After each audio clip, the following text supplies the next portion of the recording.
느헤미야 10장 14절 이하 27절까지 제가 봉독해 드립니다. 또 백성의 우두머리들 곧 바로스, 바핫 모압, 엘람, 사뚜, 바니, 분니, 아스갓, 베베, 아도니아, 비그웨, 아딘, 아델, 히스기야, 아슬, 호디야, 하승, 베세, 하립, 아나도, 노베, 막비아스, 무술람, 헤실, 무세사벨, 사독, 야뚜와, 플레아티아, 하난, 아나야, 호세야, 하나냐, 합수, 할르헤스, 빌라, 소백, 르흠, 합삼나, 마세야, 아이야, 하난, 아난, 말룩, 하림, 바나이니라. 아멘. 언약에 인봉한 사람들의 숫자를 이렇게 써있고 사람들을 기록하고 있는 것은 이 사람들을 칭찬하고 있는 거예요. 언약에 동참한 사람들은 하나님의 백성이다.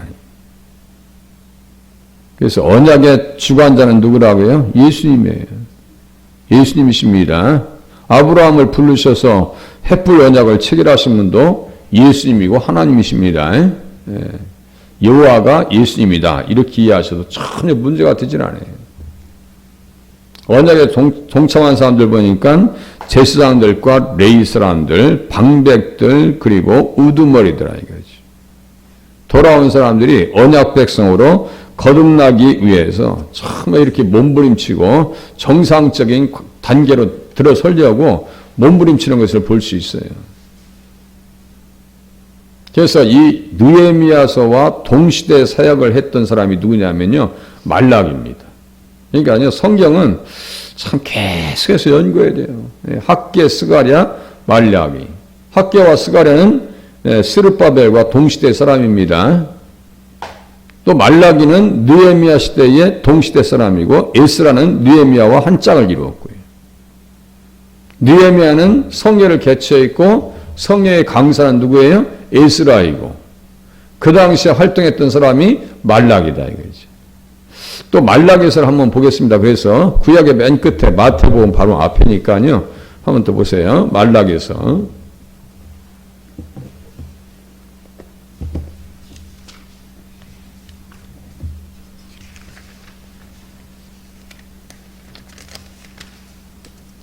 1장부터 보세요. 1장 한번 보세요. 열어보세요.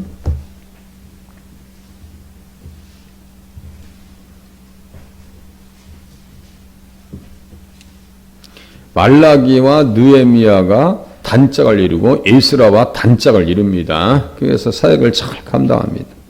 말라기라고 하는 이름의 뜻은 나의 사자 이런 뜻이에요. 나의 천사 사자를 천사라도 번역하니까요. 나의 사자 이런 뜻입니다. 나의 사자예요. 이스라엘에게 말라기를 통해서 말씀하셨는데 2절 보세요. 1장 2절 여호와께서 이르시되 내가 너희를 사랑하였노라. 사랑한다니까. 그런데 뭐라고 그래요? 너희는 이르기를 주께서 어떻게 우리를 사랑하셨나이까 하는도다. 나 여호와가 말하노라. 에서는 야곱의 형이 아니냐. 그러나 내가 야곱을 사랑하였고 에서는 미워하였으며 이렇게 써 있어요. 사랑했다는 선택하셨다는 얘기고 또다시 이 말씀을 예수님과 관계되어져서 깊이 사고해 보면 너희들을 통해서 예수님 오실 거야. 너희들은 예수님 위해서 선택받은 사람이고 민족적 사명이 있는 사람이다. 제가 계속 그렇게 풀어나가죠. 이 관계를 잘 이해하셔야 됩니다. 이스라엘의 자손으로 어제 로마서 9장 4절 5절 예배와의 약속이 있고 언약이 있고 양자됨이 있고 율법이 있고 육신으로 하면 그리스도가 그들에게서 나셨으며 이 말씀을 이해하지 못하면요 제가 이렇게 말씀드리는 것을 알지 못해요. 그 고리를 놓치시면 안 돼요. 이스라엘에게서 예수님 오신다고요. 그러니까 이스라엘에게서 예수님 오셔야 되니까 이스라엘 백성들은 누구를 이야기해 줘야 되냐면 누구를 들려줘야 되냐면 예수님을 들려줘야 돼요. 그 사역의 중심에 있는 사람이 누구냐면요 제사장들과 레위 사람들입니다. 그 사역의 중심에 있는 사람들이 누구라고요? 제사장들과 레위 사람들이 누구를 들려줘야 한다고요? 예수를 들려줘야 한다고. 우리들은 제가 그랬죠. 만인 레위인의 시대, 만인 제사장의 시대, 제가 가끔 말씀드리죠. 만인 레인이나 만인 제사장이나 다를 바가 없어요. 오늘도 다 제사장이죠. 누구의 피로? 예수의 피로 구원받은 사람들 아니, 구원받고 그냥, 야, 구원의 감격에 있어서, 나 구원받았네, 너 구원받았네, 이 정도로 끝나는 것이 아니고, 다 할 일이 있다고요. 찬장에 그릇 하나가 역할이 없는 그릇이 어디 있어요. 제가 어제 그 오후에 우리 집사람이랑 밑에 지하에서 천장에 선풍기를 다는데요. 한 2시간 넘게 씨름했나 봐요. 거의 3시간 걸린 거예요. 4시부터 7시에 끝났으니까요. 3시간 걸렸네요, 정확하게. 아이, 세상에 하는데 그냥 사다리 놓죠. 집사람 발도 한 2번, 발로 내가 손을 2번 밟았어요.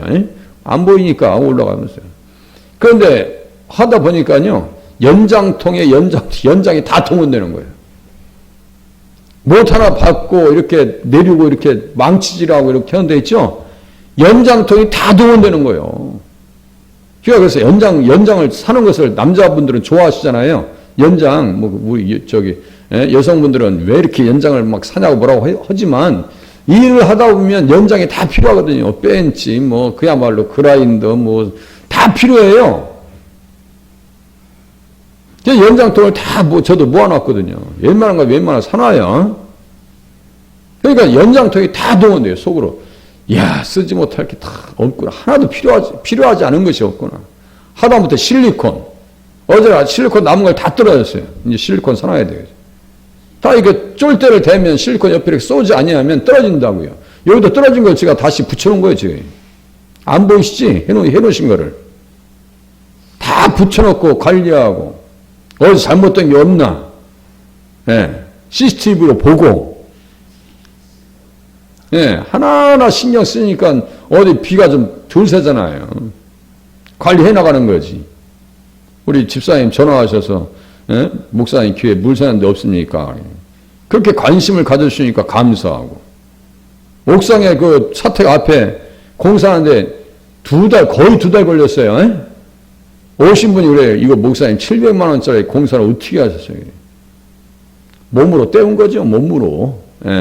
집 물이 말이죠. 한 방울도 안 새요. 그 전에는요. 계단에 그냥 폭포수였어요. 막 벽으로 흘러나오고 말이죠. 물이 나오는 게 보여요. 눈으로 보일 정도예요. 얼마나 물이 샜는지 아시겠죠? 계단으로 막 물이 막 스며 나오는 게 보여요. 걸레를 놔도 감당이 안 돼요. 지금은요. 한 방울이 안 들어옵니다. 너무너무 감사하죠. 너무너무 감사해요. 관리가 안 되면 안 되는 거예요. 이스라엘 백성들도 계속해서 말씀으로 관리되어지고 선지자들을 통해서 들려주지 아니하면요. 사명이 뭔지를 깨닫지 못해요. 언제 주님이 우리를 사랑하셨어요? 이렇게 완전히 돈문서답한다니까요. 언제 주님이 우리를 사랑하셨어요? 야, 에서는 미워하고 야곱은 사랑했다니까. 사랑 받아본 적이 없는데요. 우리의 모습이 아닌지 생각해 보세요. 뜨뜻미지근해가지고 뜨겁지도 않고 덥지도 않고 해가지고 그냥 신앙생활 하고 있는지 우리 스스로가 살펴보셔야 됩니다. 그래서 또다시 복음을 들려줘야 되고 말씀을 들려주셔야 되고 듣고 말하셔야 되고 그렇게 하지 않으면요 우리의 신앙이 관리되지 않아요. 건물 관리하는 거나 우리 신앙 관리하는 거나 다르질 않아요. 집에 살림하는 거나 똑같은 거예요. 다 다르질 않아요. 그래서 제사장들과 레위 사람들에게서 하나님께서 무엇을 기대했는데요. 2장 보세요. 2장 봐보세요. 1절 보세요. 너희 제사장들아, 여기 제사장들 나오죠? 아까 그 언약에 인친 사람들입니다. 제사장들아 하면서 지금 부르고 있죠? 제사장들아 하면서 이제 너희에게 이같이 명령하노라. 만군의 여호와가 이르노라. 너희가 만일 듣지 아니하며 마음에 두지 아니하며 내 이름을 영화롭게 하지 아니하면 이렇게 써 있어요. 듣지도 아니. 마음에 두지도 않아. 내 이름을 영화롭게도 하지 않아. 이건 뭐예요? 사명을 어떻게 했다는 거예요? 망각했다는 거예요. 아니 사명대로 살아야 될 거 아니에요. 망치가 필요할 때는 망치가 와야 되는 거고 실리콘이 필요할 때는 실리콘 갖다 놔야 되는 거고 제사장들은 적재적소에서 성전에서 이스라엘 백성들 앞에서 듣고 얘기해 줘야 될 거 아니냔 말이에요. 마음에 두고 신경 써야 될 거 아니에요. 무엇을? 이스라엘 백성들의 민족적 사명이 무엇이고 그들에게 일깨워 줄 것이 무엇인지를 가르쳐 줘야 되지 않겠느냐는 얘기예요. 왜 지금 사명의 손을 다 내려놨냐 이거예요. 어떻게 된 거예요? 지금 말라기가 느헤미야와 똑같아요. 대단히 이 사람들은요, 아주 대단히 저돌적인 사람이고요, 아주 그야말로 냉정한 사람들이에요. 지도력이 말이죠. 일반적인 지도력이 아닙니다. 어떻게 영적 위협을 가는지 보세요. 내 이름을 영화롭게 하지 아니했어? 내가 너희에게 저주를 내려 너희의 복을 저주하리라. 왜 예수님 제대로 섬기지 아니했냐 이거예요. 저주하리라. 내가 이미 저주하였으니 이는 너희가 그것을 마음에 두지 아니하였습니다. 사명 어디 갔어? 사명. 그러면서 보라 내가 너희의 자손을 꾸짖을 것이요 똥 곧 너희 절기 희생의 똥. 염소나 양이나 소를 잡으면 똥이 나와야 안 나와요? 나옵니다. 여러분들 시골에서 돼지 잡을 때 보셨죠? 우리 어르신들이 가서 다 정리하고 따가지고 소금물로 다 해가지고 닦더라고요. 그거 요리하는데. 그래도 약간 좀 냄새가 나, 순대 냄새 납니다. 거기에, 그게 아니요. 똥을 갖다 어떻게 하겠다는 거예요, 지금. 예? 보세요. 절기의 똥을 너희 얼굴에 바를 것이라 너희가 그것과 함께 제하여 버림을 당하리라. 얼마나 과격하냐고요. 저는 그래도 부드러운 남자예요. 예? 부드럽게 설교하는 편이에요. 그런데 어떤 사람들이 자꾸 친다고 그러시는데 이 선지자들은요 아주 과격합니다. 아주 과격해요. 그래서 밑에 보세요. 만군의 여호와가 이르노라 내가 이 명령을 너희에게 내린 것은 레위와 세운 나의 언약이 항상 있게 하려 함인 줄을 너희가 알리라. 여기 언약 나오죠? 견고한 언약을 세웠다. 느헤미야 9장 38절 언약을 세웠다. 기록하고 우리의 방백들과 레위 사람들과 제사장들이 다 인도하나이다. 어제 같이 봤어요. 지금 레위 사람들과 어떻게 했어요? 나의 언약을 항상 있게 하려면. 왜 언약의 말씀, 언약의 말씀, 그 복음의 말씀, 언약과 복음이 같이 갑니다. 왜 감당 안 했냐 이거예요. 그 언약 다 어디 갔냐 이거예요. 이거 의식법을 세우려고 하는 게 아니에요. 또 5절 보세요. 레위와 세운 나의 언약은 보세요. 생명과 평강의 언약이라. 여기 언약의 성격입니다. 생명과 평강의 언약이라. 레위기 2장 5절. 레위와 세운 나의 언약은 생명과 평강의 언약이라. 여기다 별표 쳐놓고요. 별표 쳐놓으세요. 이게 복음입니다. 복음이에요. 생명과 평강의 언약이라. 십자가의 복음을 얘기하는 거예요. 생명과 평강, 내게 강같은 평화, 내가 강같은 비유. 여기 또 밑에 보세요. 6절, 화평함과 정직함. 여기 나오죠? 이게 무엇을 얘기해 주는 거예요? 피의 복음을 얘기합니다. 제가요, 이렇게 얘기할 때 대충 해서 올라오는 게 아니에요. 제가 원고를 다 해서 올라옵니다. 이게 존길이라고 하는 학자의 주석을 다 이렇게 번역해서 가지고 올라오는 거예요, 지금 이게 다. 예? 그래서 제가 그분들을 정말 존경한다니까. 이분들 어떻게 이렇게 말씀을 연구를 깊이 하셨을까? 그분들에게 영향을 준 초대 유대 기독교 주석가들이 있습니다. 다 이 사람들이에요. 종교 개혁 이후의 주석가는 이주일 목사님을 통해서 만납니다. 그러니까 제가요, 두 분을 모시고 성경을 연구한다고요. 그건 대단한 사역자들이라고요. 아, 그렇구나. 이 사람들에게 무엇을 요구하는 거예요? 복음의 사명을 다 감당하라고. 복음의 사명 다 감당하지 아니하면 절기의 똥을 너희들 얼굴에 바를 거라고. 아우고 무서워라. 예? 어제 히브리서 10장 26절 말씀드렸어요. 영적 자살골을 넣으면 안 된다라고 제가 말씀드렸어요. 그게 뭐예요? 믿음 떠나지 말라고.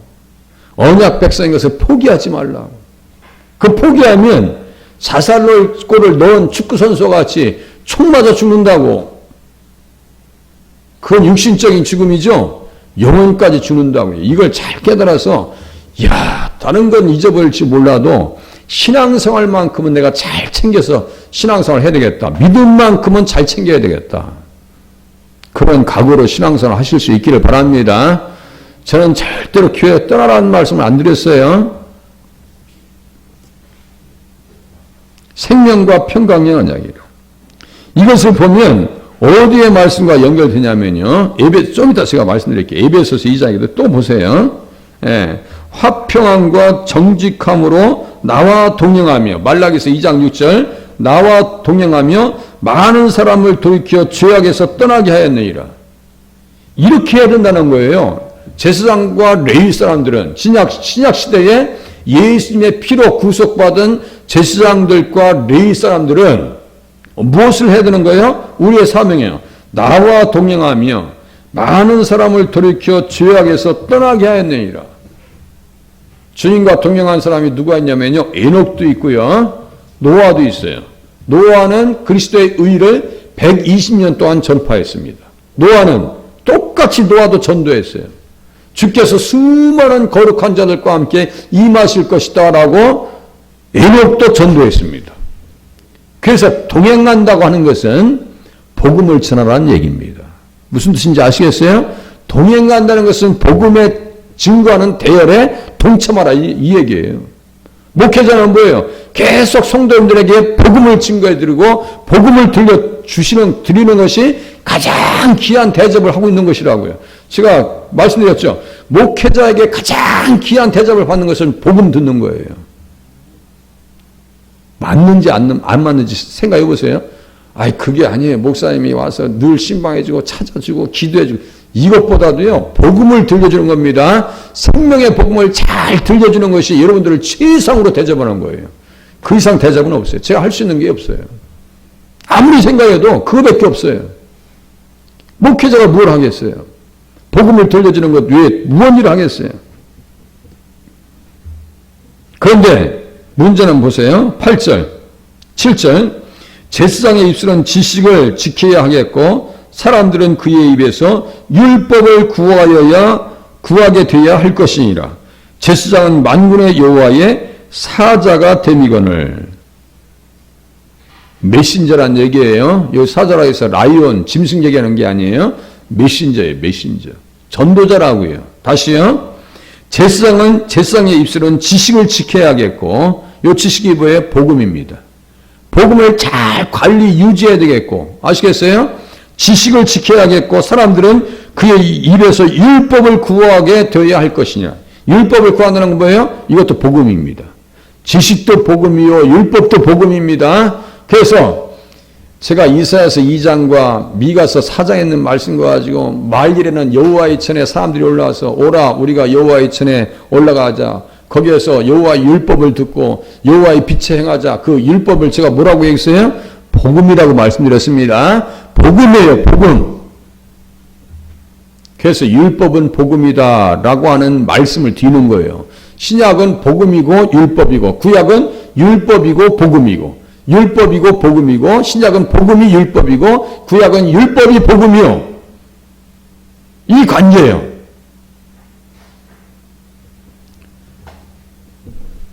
그 새가 둥지를 치고 둥지를 이렇게 해고 알을 까서 새끼들을 품잖아요. 그러면 새끼들은요 어미의 어디를 쪼아요? 부리를 자꾸 쪼아요. 부리를 쪼아요. 그게 무슨 뜻이에요? 밥 달라고 그런 거예요. 밥 달라고. 그 처음에 새끼들에게 새가 먹일 때는요 이유식을 먹입니다. 다 소화해가지고 토해서 줍니다. 나중에는요 날 것을 갖다 줘요. 이런 거예요. 다시요. 제사장의 입술에서는 뭘 구한다고요?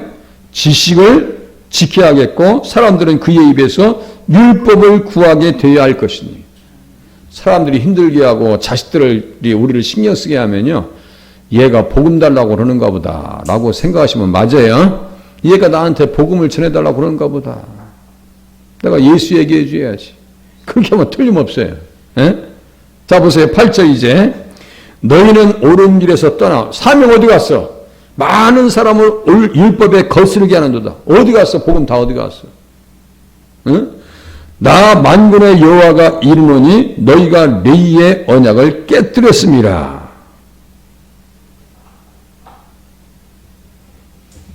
그렇게 하면 밟힌다는 거예요. 9절에. 자, 이제 보세요. 언약의 말씀, 십계명 지켜야 되는 것뿐이 아니고 언약은 복음과 깊이 관계가 있다. 언약 속에 복음이 들어가 있다 이거예요. 복음이에요. 언약이 복음입니다. 그러면 그 복음 속에 피의 복음이 있고, 그래서 에베소서 제가 좀 전에 말씀드렸죠. 그리스도의 피로 가까워졌느니라. 우리는 그리스도의 피로 가까워졌어요. 그는 우리의 화평이시라. 그래서 말라기서 2장 지금 펴져 있잖아요. 6절에다가 화평함 옆에다가 이렇게 해놓고 에베소서 2장 14절 써놓으세요. 에베소서 2장 14절. 에베소서 2장 14절. 그걸 써놓으세요. 피죠? 에베소서 2장 14절. 말라기서 2장 6절에다가 에베소서 2장 14절 써놓으세요. 그리고 마태복음 27장 6절 써놓으세요. 피값이요. 거기에다가 출애굽기 21장 32절. 21장 32절. 피값 은 30 노예의 몸값입니다. 출애굽기 21장 32절. 그리고 언약의 피 마태복음 26장 28절. 이렇게 나가는 거예요. 26장 28절 언약의 피. 그래서 언약식을 체결할 때 피를 흘려야 안 흘려요? 흘립니다. 언약을 체결할 때 피를 흘립니다. 언약을 맺는다는 것은요, 몸통을 반으로 자른다는 얘기예요. 그래서 아브라함이 언약을 체결할 때 어떻게 했어요? 재물들을 가운데를 다 갈라놓습니다. 수없는 피가 뿌려집니다. 수없는 피가 뿌려져요. 예수님께서 친히 피를 뿌려주신 건 뭐예요? 우리를 위해서 생명을 희생을 해주셨다. 생명을 주셨다. 이런 뜻이에요. 우리는 만인 제사장, 만인 레위인의 시대를 살아가고 있습니다. 오늘도 복음에 붙들려서 사명자로 살아가실 수 있기를 바랍니다. 기도하겠습니다.